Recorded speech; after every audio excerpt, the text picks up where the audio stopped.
believe that the gun you carry makes a big statement about who you are. And I believe that it's very important that those statements be made. Now, before I get into why, I do want to take a moment and thank Victory Chrysler Dodge Jeep Ram for not only supporting our channel, but being the hands and feet of Jesus Christ by taking much of their proceeds and having food shelters all over this country. They've built orphanages all over this world. They have battered women's shelters all over this country. So I recommend check out the link below, check out their Giving Hope Fund, because if they have a ministry in your hometown, and chances are they do, then I recommend you buy a car or truck from them. They can ship it to you because their proceeds are going to go to that ministry in your hometown versus the dealer in your hometown. The proceeds are going to go into his pocket. So that link is below.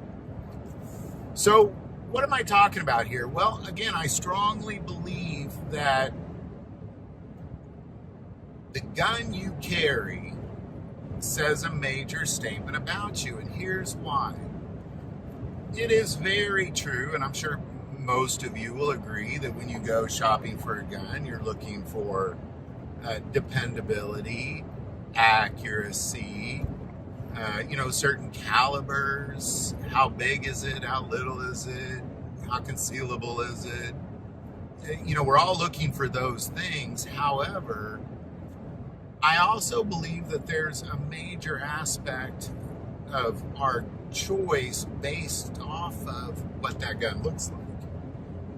And our choices in choosing a gun based off of what they look like says a lot about us. And you have to, I'm going to be real honest. When I go into a gun store and I look, I like the things that appeal to my eye. And I believe most of us are that way. We are. Now, obviously, if it's not dependable or not reliable or not accurate, it doesn't matter what it looks like. So I'm not saying that's the end-all be-all. What I'm saying is that we definitely choose, once those other things are determined, we base it off of what it looks like. And that says a lot about who we are. And that's very important that we embrace that as well. Because what that does is it really kind of encourages a lifestyle of carrying firearms versus a necessity of carrying firearms. So let's give me let me give you an example here real quick. If I told you that I was carrying a 1911 right now, you would kind of make some assumptions about who I am. Now, if I told you I was carrying a 1911, but it was an old World War II style Colt, again, there's some assumptions made. If I told you it was pink and shiny, there's some assumptions made. If I told you that it was a $7,000 1911, there's totally different assumptions made. And all those revolve around this idea of who I am. If I'm carrying a World War II 1911, then that, I'm probably kind of a rugged, looking at his history, what works, what is nostalgic, collector type of thing. If it's pink and shiny, I definitely am looking for some flair or something to accessorize with whatever. If I'm carrying a $7,000 to a $10,000 1911, clearly I care about accuracy, and I'm kind of one of those people that's like, oh, you got to have the most expensive things at times, especially when it comes to guns. Whereas if I say I'm carrying a snub-nosed revolver, that makes a totally different statement. And I think this is important because if I could afford it, I would have the types of firearms, like for example, if I was going out to a nice dinner with my wife, I would have a polished 1911 with an ivory grip to go along with that nice dinner.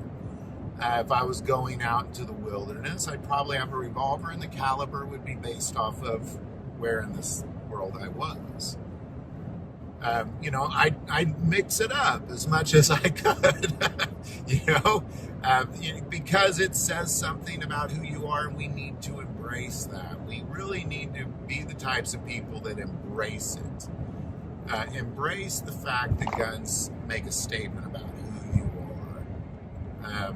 Embrace it. If you carry a 50 caliber Desert Eagle, you know, that's going to make a whole different statement than if you carry a Smith & Wesson Bodyguard 380, which is, you know, what I often carry, which makes a statement. You know, right now I'm carrying an old Swiss AT-84S with wooden grips. You know, I think it's just, it's something that we have to embrace as gun carriers, is that, you know, we buy a gun for self-defense, and everybody went out and bought their first gun at some point.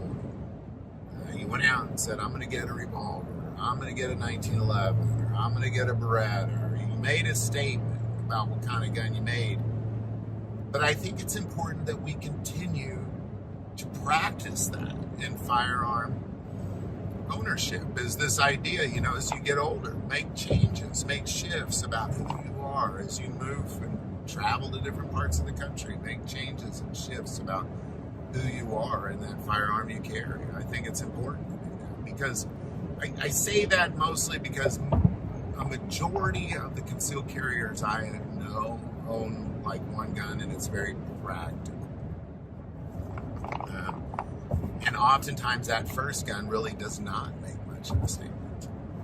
It's just something practical. Like somebody recommended this, so I got that.